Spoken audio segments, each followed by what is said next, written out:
Mike Huber, Moneyball Hitter Magazine, team hitting specialist and lead columnist here for the magazine. We wanted to point out Craig Biggio, who just made the Hall of Fame. And he was, he played back in my day when I used to watch a lot of Major League Baseball. He played in the, in the 90s mostly, in the early 2000s. Um, Small guy, not a big guy, weighed 180, maybe 190.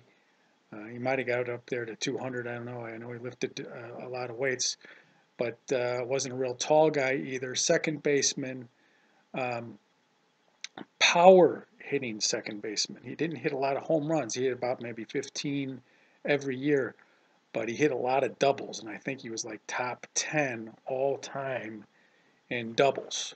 Okay, and he was tops up there in hits also. So 281 lifetime hitter, and he slugged 150 points over his 281 average. So usually the normal major leaguer struggles to hit, over 100 points over their normal average. He's 150, so that means that he was really laying his hips into each and every pitch that he could. And I'm going to show you a nice video, and he talks about his swing, how he learned how to swing. He's not fully conscious about what he's doing, what muscles he's using, and everything like that. He said, he was willing to make changes and stuff. He was probably taught early in the minor leagues and early in the major leagues to have a wide base, which takes away the power, and he learned to get out of that. And he talks about this in the video that I'll attach through Moneyball Hitter Magazine uh, article website here. So Biggio, a rare commodity, good athlete, fast, learned how to hit for power, and he learned how not to change his swing too much on two-strike hitting. He talks about that also. And what he did uh, to stay back. He talks about, it was all about staying back. So he had a couple of good, drills that he did with his father that you can actually learn from on this. But he was a backside, uh, all hips hitter. His hands were in the power slot that we talk about near the armpit, which is very unusual that we see in the major leagues. So he's the prototypical of what we call Moneyball hitter, who's got all the attributes of being a Moneyball hitter. Uses his hips correctly, hands in the right spot, good stance, and is aggressive and offensive in his thinking instead of defensive. He wasn't a situational hitter or anything like that, or a two-strike hitter. Okay, one of the rare people who did not change his swing a lot, and that's the key.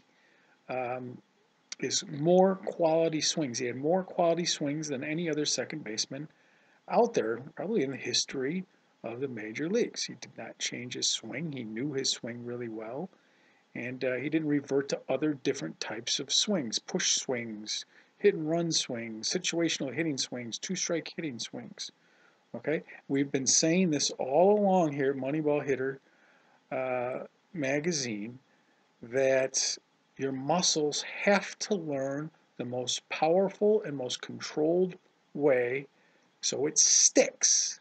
It molds itself into your body. If you're learning other different types of swings, your muscles are going to get confused. So it is. There's no doubt in our mind why Biggio is one of the best hitters, second baseman, as a matter of fact, in the history of Major League Baseball, even though that he was not a really big guy. Okay? If Biggio played right now, he'd be a superstar. Okay, he was a star for his for most of his career. If he put up those numbers, he'd be like almost like a superstar. 281, 15 to 20 home runs. He'd be one of the leading hitters on his team for a lot of the teams that he played on, because hitting is so down right now in the major leagues. Okay. So I'm telling you, there are so many players out there, shortstop, second basemen, third basemen out there that are real athletic, like Biggio, got his body size, okay? That if they learn the right technique, which they will not learn in the minor leagues or in college, okay, or in high school, they'll be lucky if they do, okay? Minor league hitting, 0.7% of the hitters get a shot at the major leagues because they can't hit 270 or higher with 15 home runs or higher. You need the combination of that.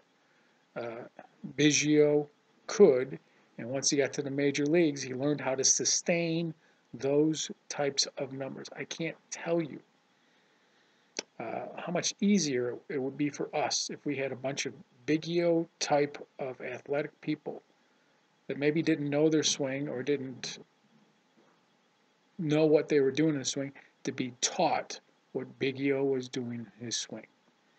Okay? Replicate, yes, emulate, cookie cut, whatever you want to call. We can mold that type of a player um, into Biggio's swing, and it's all muscle memory. How to load, where to put your hands, what part of the hip should you be using in the swing. Okay? How to hit the inside, middle pitch, outside pitch, for power consistently, off the tee and in batting practice. Okay? Not teaching you any of this crap situational hitting and two-strike hitting and defensive type of hitting sort of stuff.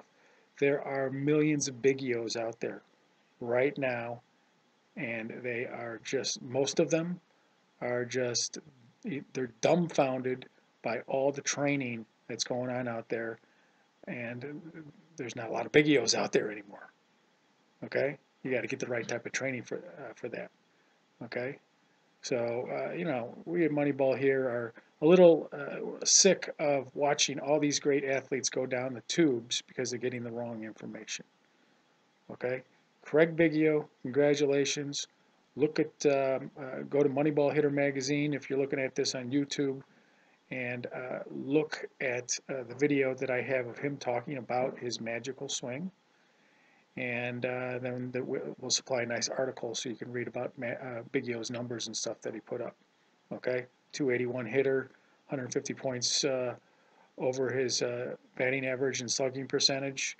You know, one of the best hitters in major leagues at the second base for a second baseman. So, thanks, and we'll talk to you next time. Mike Huber, over and out.